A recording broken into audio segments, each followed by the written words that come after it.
So a few years ago, I made a video about how I bought a Red camera when I was like 18. It got a pretty big response, almost 90,000 views, and like F-Stoppers posted it, and just had a lot of responses to it, and I was kind of surprised by that. Well, it's been like 4 years since. I'm 22 now, and I've actually since sold the camera. So today I'm going to kind of talk about why I sold it, and why 99% of you probably don't actually need one. So I would say for those of you who are new to the channel, but it's going to be everyone because this is the first video on my personal channel here. I made that video back on my productions channel back in 2018, I think it was. For those of you who don't know me, my name is Thaddeus Swift. I'm the owner of a production company, and I primarily direct and shoot music videos. So I've been living full time off of video for the last 5, almost 6 years now. I shot a bunch of music videos that have gotten millions and millions of views, and I've had the chance to work with some pretty big name artists over the last few years. And now I'm not saying all that to flex or anything. I kind of say it more so to instantly put out there the fact that I'm not just some schmuck who bought a Red camera and was like, oh, it doesn't do everything for me. I worked with it full time, and I actually quite enjoyed it, but at the same time, had a lot of caveats to it, and I kind of wanted to talk about that.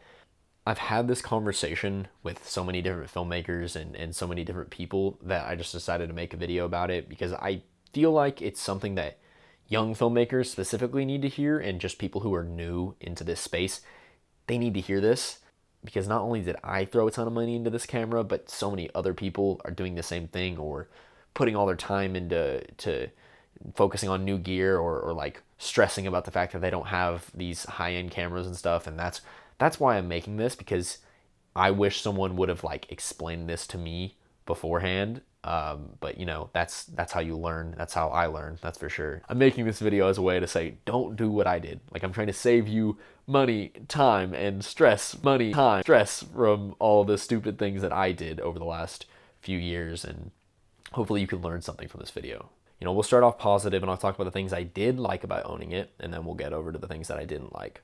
So we'll start off first with the thing that I like the most about it, which is simple. It's the image quality. I mean, it's hard to beat it. I've used a lot of different cameras, and honestly, it's by far the best image I've ever seen straight out of camera, right? Now, another thing that I really, really enjoyed about it is the color science, and that also kind of goes hand in hand with the codec as well, the R3D codec. Red, I think, just really hits the nail on the head with color. And speaking of the codec, I think R3D is just, it's something else, because I've tried a lot of different RAW cameras, and the thing with R3D is, one, you have a lot of room to push and pull it in post, and that's great. But I think more importantly is the actual codec and how it runs on computers and everything. So like, I mainly edit on like a 2017 MacBook, like a 13-inch. It's nothing crazy, and it handles those R3D files like nothing.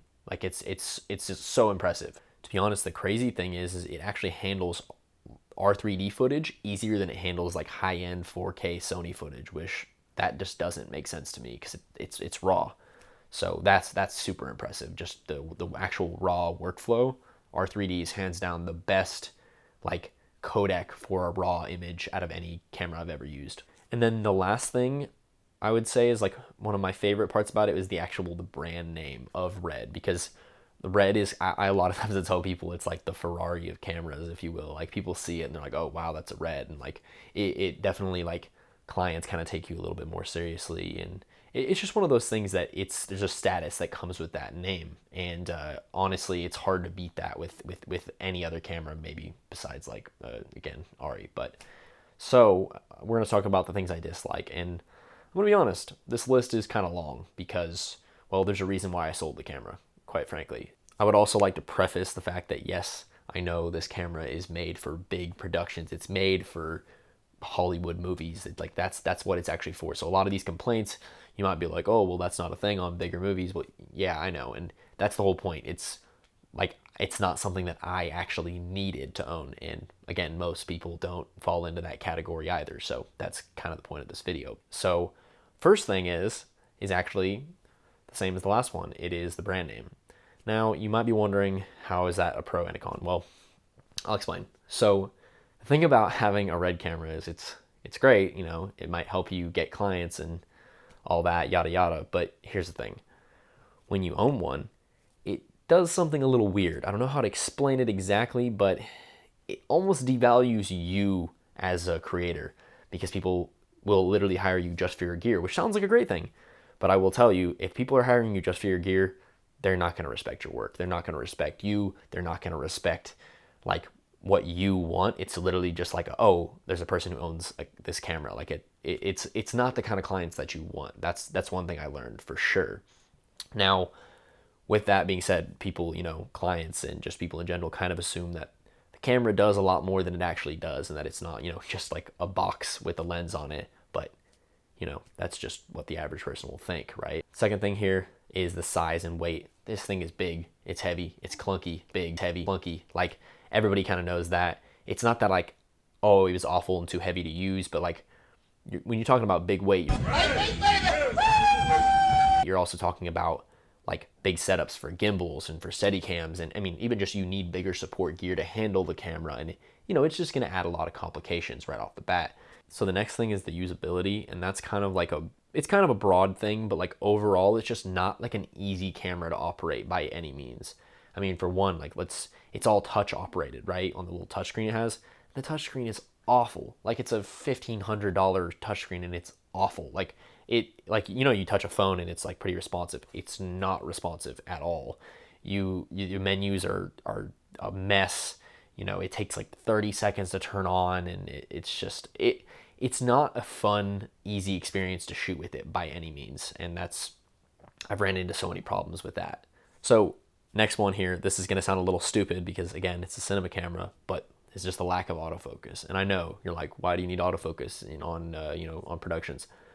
There are certain times that autofocus is really useful. Like autofocus is just a tool. There's no such thing as bad and good tools. It's just, knowing when to use them right.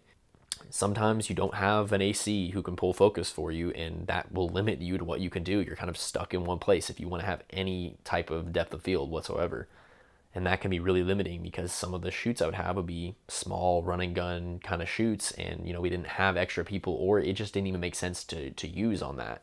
There are certain times when autofocus, well, good autofocus, mind you, is actually really, really useful. Now, I know that I think they've added autofocus into the Komodo, but it's not good yet. I mean, it could get there, but that's another thing where it's like you could say, oh, it's just a cinema camera, but they're adding it into the Komodo, so like clearly it's a tool that is needed somewhere. So the next thing would be the crop on lower resolutions. Now, the Scarlet-W can do 5K, right? Well, it can also, of course, do 4K and 3K, 2K, and all that, which is awesome, but it crops every time you want to do that. So like, if you want to do more than, I think, 50 frames per second in, full, like non-widescreen, basically, you'd have to lower your resolution and you'd end up cropping down, which is kind of annoying. Like, that's like a thing that like any camera can do. Any Sony, Canon camera can just shoot lower resolution and not crop in. It's kind of irritating if you just want to do like a higher frame rate and then you have to crop. And that effectively just makes your sensor smaller and makes every lens you have longer, and that's just irritating personally for a camera that costs $20,000-$30,000 plus, depending on what you pay for.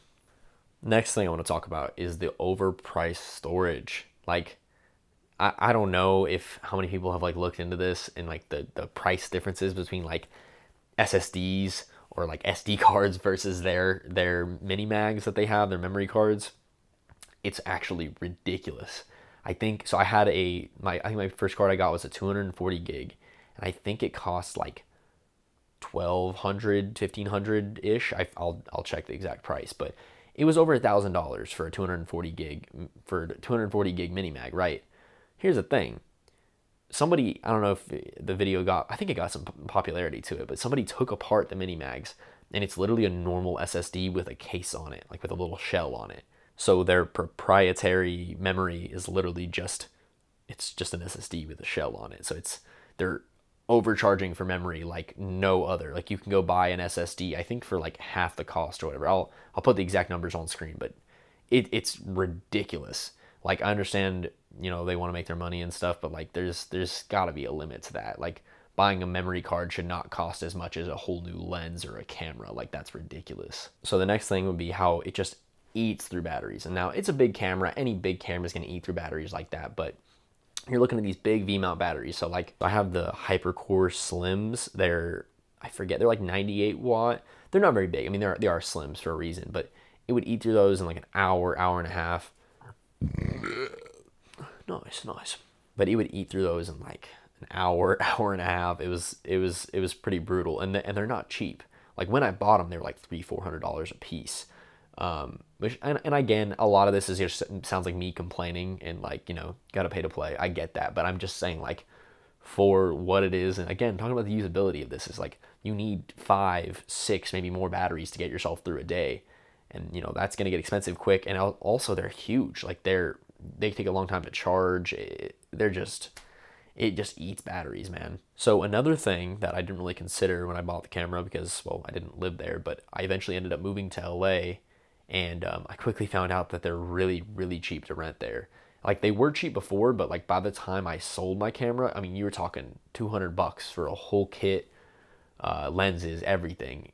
So it was just like, why would you buy a camera when you could just put that into budget? You know, like it just didn't make sense. But again, I didn't live in LA when I bought it. I didn't even think about living in LA when I bought it. So live and you learn, I guess. Now that's like my quick list of things that I dislike about it. I mean, overall, to sum it up, it's a big camera made for big crews of people. It's not made for a run and gun, you know, crew and everything. And don't get me wrong, I got some great images out of it. I made some great videos with it, and I can't complain about the image. Like I said, you're sacrificing that big list of stuff for image quality. And in the end of the day, I'm going to be honest, I don't think it's worth it. Like, yeah, image quality, you know, that's important. But at the same time, making the shoot happen and getting it all done correctly, and there's just so many more things when it comes to a video than just the image quality.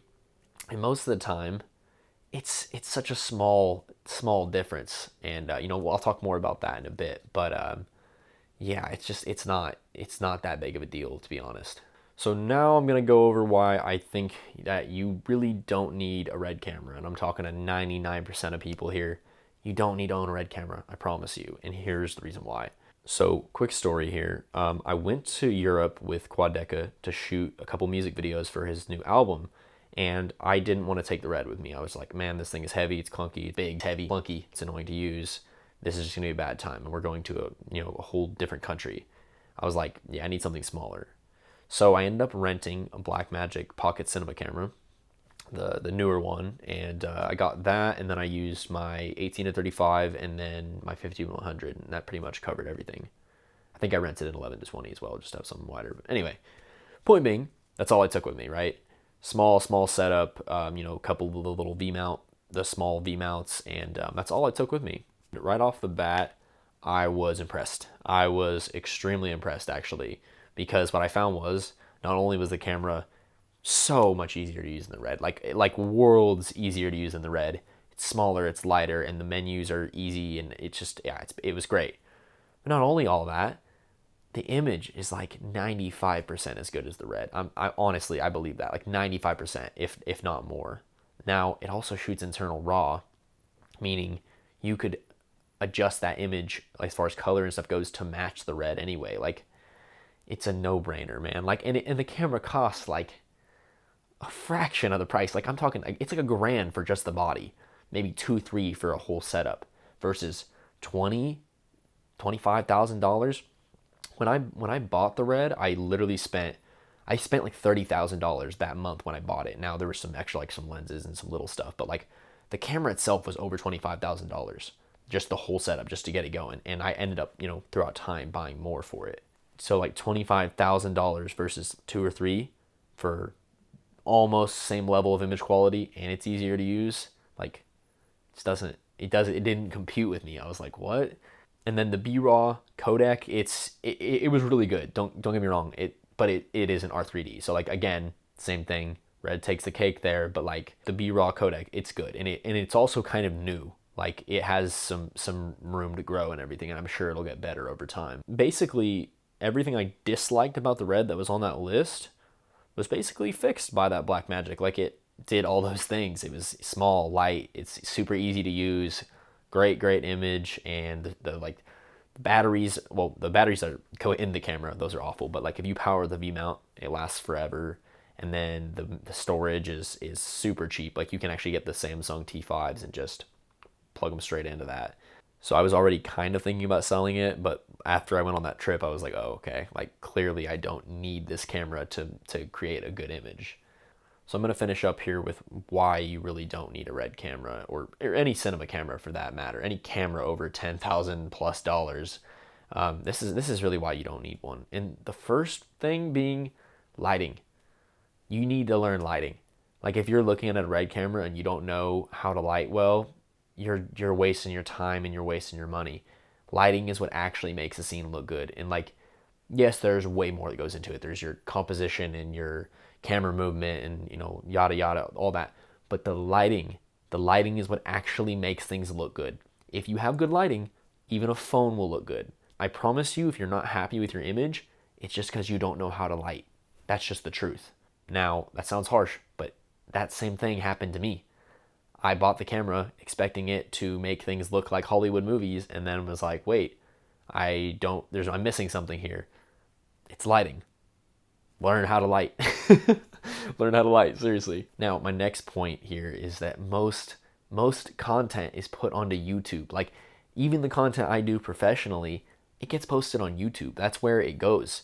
YouTube heavily compresses video. We all know this, but the thing is, you don't realize it's just leveling the playing field. Like anyone who uses a Red, anyone who uses an RE, all that, they're really getting pulled down to a similar level because of the compression of YouTube. So like if you're making content for YouTube, which most people are, like unless you're shooting actual movies, which if you're shooting actual movies, you don't even need to watch this video. You don't even need to have this conversation because you're probably past all this. But the point being, most people's content's just going to YouTube and it's just going to get compressed. And you don't need 5K, 6K, 8K raw. Like you just don't need it. Like it's not going to make that big of a difference in the end of the day.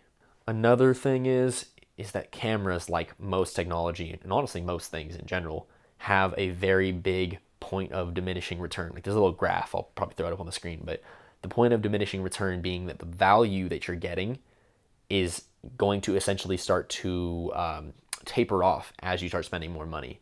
You're not like a $20,000 camera versus a $3,000 camera. The difference in value and quality, it's negligible at best. Like it's not very big. And I really didn't understand that, and most people don't understand that. In my opinion, the $3,000 to $5,000 range when it comes to cameras, that's like best bang for buck.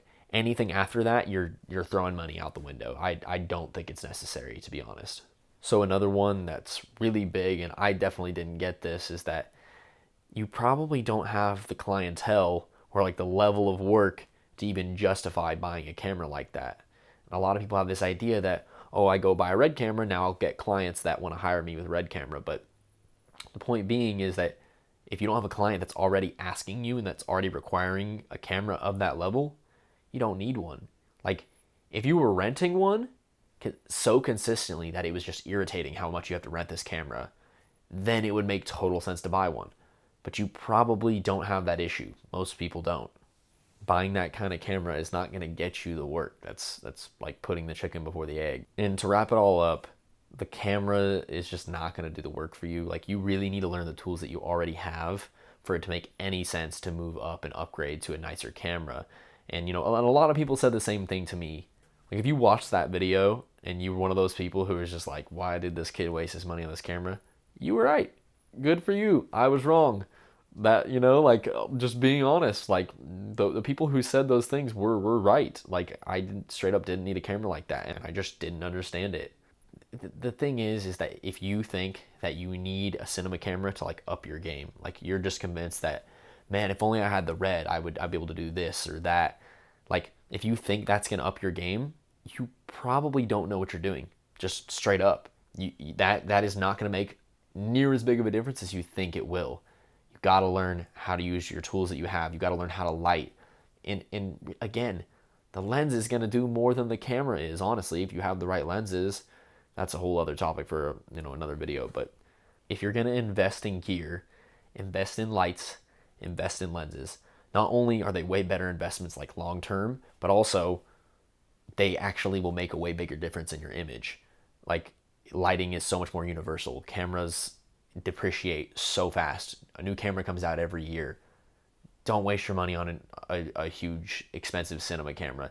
Hell, don't even upgrade the camera you currently have if you don't already really like know how to use it and are maximizing the potential of it. A great example of a person who does this is DSLR guy. And I think that's his name. I think his name is Simon, I believe. I could be wrong, but he made a video a long time ago about why he kept his like T3i for forever and ever.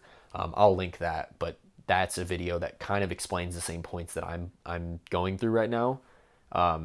He definitely made the right decision with that. So my final thoughts here, just wrapping up this whole video: buy gear that actually makes your life simpler. Like, buy gear that makes shoots easier to get through and helps you actually get the shot that you need. Because most cameras nowadays have amazing image quality. There's so much more to learn about this art than just buying gear. Like, there's a reason why there's these high level people in this industry. It's not just because they own the nicest gear. Anyone can go rent nice gear. You need to actually learn the fundamentals. You need to actually learn how this stuff works. And honestly, if you're really worried about gear, it kind of, to me at least, it shows like the mark of the amateur. And the reason I know that's because I was there. That's all I used to care about. And it's actually a really freeing thing to not worry about what new technology is coming out all the time, and just focusing on learning your craft will do so much more for you, I promise. And I think that just about covers everything. Thank you for watching if you made it through this whole video. I'm assuming it's going to be pretty long just based on how long it's taken me to record this. It's the first time of me, sitting in front of a camera and doing this in a long time. I'm hoping to make more videos like this. So if you enjoyed, please subscribe or whatever. That's what people say, right? You like the thing and you do the thing. I don't really care. I'm just making these videos so that way I can stop complaining to myself that I have not made them, if that makes any sense. I'm doing the thing finally. So that's that. Last note, I did live in Los Angeles for the last 4 years. I'm actually back in Kansas now. I'm still doing my thing, but I'll talk more about that in another video. So that'll be another topic. 50 minutes, bruh. Oh, poor me in the future. I'm gonna have to edit this. Oh, what a f***ing mess, dude. 50 minutes? That's shitty, man. That's just shitty. Ugh. What was the last thing that I wanted to talk about? This thing's gonna die if I don't hurry up.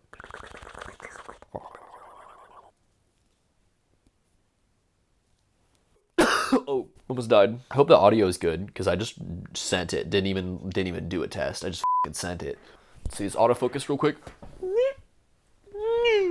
It's actually pretty fast, and this is just a nifty 50 at f2.5.